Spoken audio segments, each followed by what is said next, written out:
better. You've had a couple practices now. What's your take, your thoughts on how everybody's sort of coming together, getting this new team together now? Very happy with attitudes. Guys are having fun.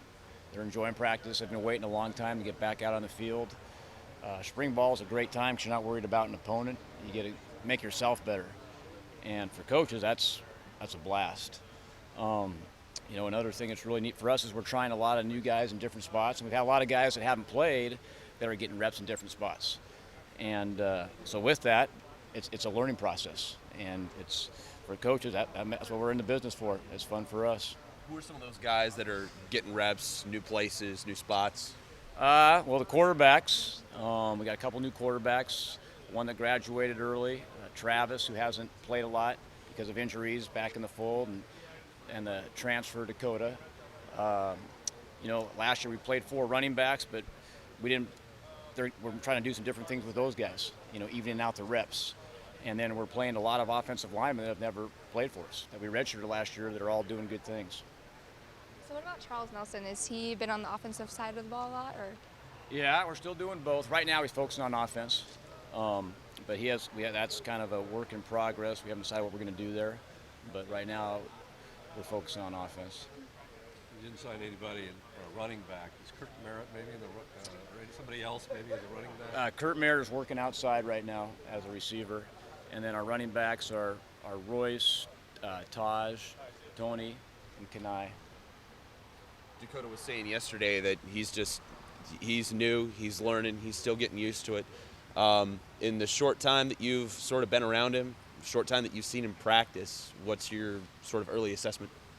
His attitude's been incredible. He's doing everything that he can possibly do to get better. And to play in his situation, and really anyone's situation, when you haven't played before, you have to do a lot of time off the field, and he's doing that. When he's not in class, he lives in our building, and he's doing everything he can do to be successful. The hardest thing is it's a whole new language. Even though he's experienced and he's played football before, it's learning and processing before he can even play. And so he's just starting to pick that up, and each day you can tell he's getting more comfortable. So did Coach Neal put up a big fight for Charles? Well, he got here a little bit late, so I don't think he really understood what was going on. So we kind of snuck that in on him. Like I said, it's still up for grabs. I know they would be happy to have Charles full time as well. But that's the neat thing about Charles is as a coach, he gives you a ton of options. But last year he focused primarily on defense, and this year we want to make sure that he has a good foundation for offense, and then he still has the flexibility to do both. Talking with Greatwood, he said, as an offensive coordinator, you're a little bit more detail-oriented, maybe than Scott Frost was. I'm wondering, what kind of role do you want to develop as an offensive coordinator? I mean, what do you want to bring to this position? I don't know about that. I know I am anal on things. Maybe that's what he was referring to. But the biggest thing as an offensive coordinator, it hasn't changed my role a lot other than I'm organizing more things, the whole general picture. I'm real fortunate because we have good coaches, and that's our players' attitude's been great, and they should be because they're eager to get on the field. But our coaches' attitude's been every bit as good, if not better, as far as just everyone doing their job and helping me out, making my job really easy. I know you guys have your idea of what Oregon football is, but with the new quarterbacks coach, new offensive coordinator, new quarterbacks coming in, do you feel like that idea of Oregon football is changing a little bit on the offense? Well, I hope not. When you think of Oregon football, I hope you think of good offense. I hope that part's not changing. We're always trying to get better at the things we do. We always study other people. And so, we're always going to have our base offense that we want to improve on, but there's going to be a wrinkle here and there. And so in that part, you never want to stay the same. Either get better or get worse. So there's always some new things, but it's not a big change.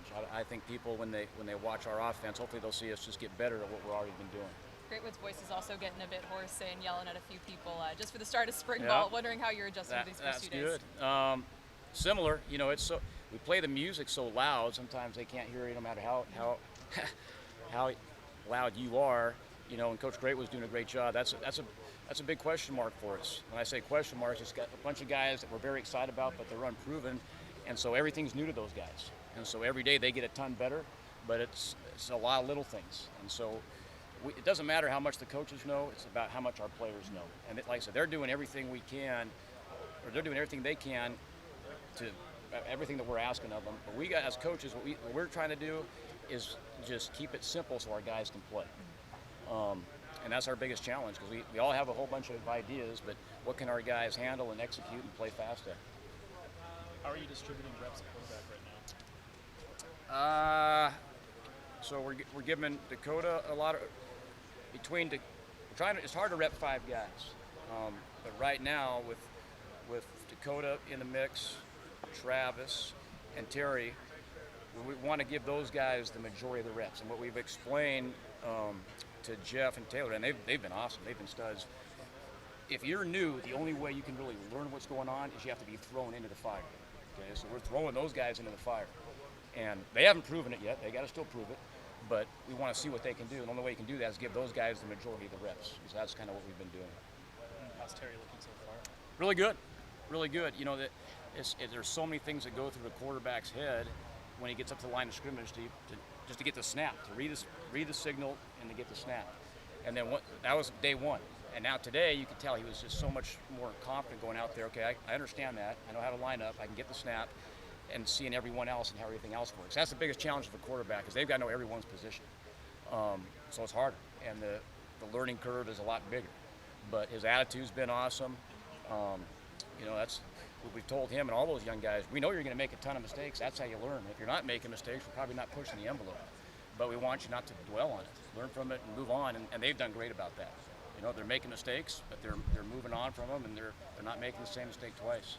Yesterday, Dakota said that Tyler Osborne was critical for him to even know what he was doing. What's his role within the offense, and then how's he been helping the quarterbacks specifically? Sure. Well, with Tyler and Matt Neuer, those guys are quality controls / graduate assistants, and so they're allowed to, on their own time, if a quarterback wants extra information or wants to get with someone, they're allowed to help that guy out. And they do a great job, you know, and that's a big reason. You know, we pushed hard going into this spring to make sure those guys had roles with our football team, and they're taking advantage of them. And the reason they earned those roles is because of what they did last year. At this time last year, you were in a different role. How are you adjusting to your new job?